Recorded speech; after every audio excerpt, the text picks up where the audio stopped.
Today I have Amber Freed with me. Amber and I found one another online, which led to us both making personal and scientific conversations, which I'm sure we'll get to during this conversation. Welcome, Amber, and thank you for taking the time to be with us today. Very early on, though, I noticed that my son wasn't progressing like his twin sister, Riley. He was missing every developmental milestone, and I'd fill out her baby book every month, and I couldn't fill his out with the same accomplishments.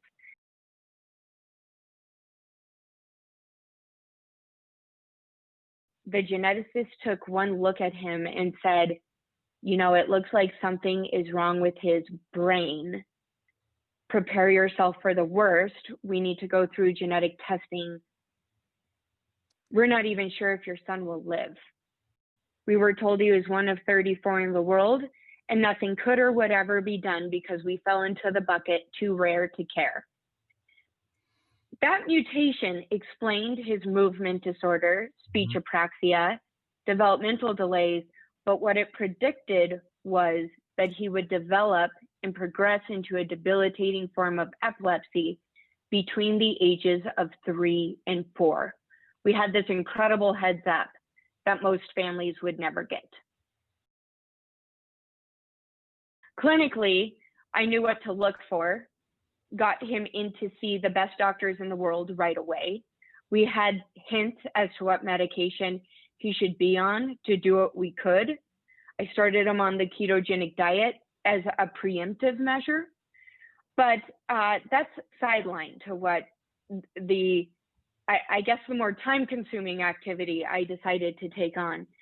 And it was at that moment that we received his diagnosis. I said, this will not be my story. This will not be my son's story. And if this disease can be cured, I'm going to do it. Our only goal is to develop treatments for this disease. And what that means is we're bringing down the barriers that have historically existed between academics and biotech and stakeholders. Rather than have all of those channels siloed, we bring everybody together for a super collaborative atmosphere, and we set up teams right away that if a scientist has a great idea, I locate the company that can take this idea forward. We provide seed capital so that academics can apply for larger government grants. And at the same time, we have tried our darndest to locate every family affected in the world and give them our message of hope and that your voice matters. And the biggest aha moment of this entire journey has been that Max was diagnosed in 2018. That was not a long time ago. But what we found out was that this gene made the testing panels in 2017. So the second I got our name out there, the patients flooded to me. And what we realized was, of course you can't be diagnosed with something that doesn't exist. That's just intuitive. In actuality, we're the 10th cause of autism, 6th cause of epilepsy, and our gene controls the body's most important inhibitory neurotransmitter. So we play a major role in all psychiatric disorders. And if I could leave everybody with one message today, that rare diseases and rare epilepsies are only rare until they mess with the wrong mother or the wrong person, and then they're not so rare. So I fully endorse the strategy you're taking.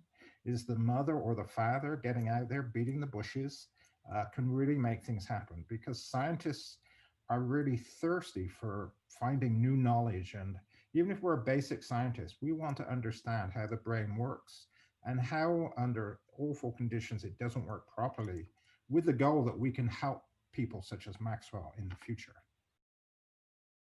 I'm full of hope. I think that epilepsy, if you take a step back and you think about what AIDS was in the 80s and 90s and what cancer has been and the crazy advances in the past 20 years, I think all of those gains we've learned from those two buckets of diseases will be the brain for the next 20 years.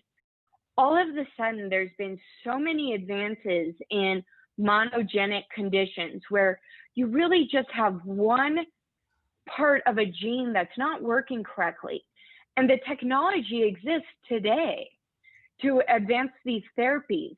And it's bringing together the expertise of the basic science that understand the mechanism of the disease with the people who can actually replace the gene but know nothing on the molecular level.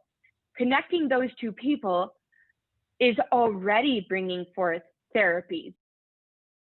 And I would say, as somebody with epilepsy, we as a group have done less well in coming together in unity, really trying to fight and advocate for people with epilepsy. Many people don't realize a third of people with epilepsy are not medically controlled. Mm-hmm. And 1 in 26 people in their lifetime will develop epilepsy. It's going to be a horrible shock. If you are newly diagnosed, the sting is raw. Make 5-minute goals. Be extremely kind to yourself. Once you feel like you can breathe again, I want to let everybody know, let this news make you better, not bitter. This is a club that nobody wants to join, but once you join it, you will find that every scientist is so empathetic and kind, and the other parents just want to help one another. And my best friends now are other epilepsy moms, and we are the most supportive community you could ever ask to be a part of. And truly, you can do with it what you want. If you want to advocate, we can use you. If you want to become involved in the science, same. Whatever your passion is can directly relate to helping not only your family, but a huge group of epilepsy families. And also, you're going to change the future for so many families to come after us. So one thing I always like to say is the story of my little family and Maxwell Fried, of course it means a lot to me, but it's really gone above my family, and we have the opportunity here to impact a multitude. And I want to deliver this message of hope. There is a lot that can be done. There are so many reasons for hope. Do not lose hope. Every day, get up and realize how hard everybody is working to make better treatments a reality. Now, in SAIL for Epilepsy, we call it the One More Step Challenge, where we challenge people with epilepsy, caregivers, to take one extra step to live a fuller life. In your past, present, or future, is there one extra step you'd like to share that you have either done or want to do to help yourself, your family, and Maxwell live a fuller life? Yes. I think that in this day and age, the next step is for everybody to be open and honest about their experiences, because it's only with knowledge and a sense of community that we all feel like we belong somewhere. So I think the power of testimonials and sharing your story has exponential return, and putting beautiful faces and names with a disease that is so common throughout the US and needs a lot more advocacy. Just going to go back to when I got epilepsy when I was 15. There was an incredible stigma associated with epilepsy at that time. And I've really found that by people talking about epilepsy now compared to then, it's much more accepted. There's still some stigma for some people, but the more we can talk, I do recognize as I talk, people open their arms and welcome me, and they want to hear the message. And together, by speaking, we can help others make a difference and live fuller lives.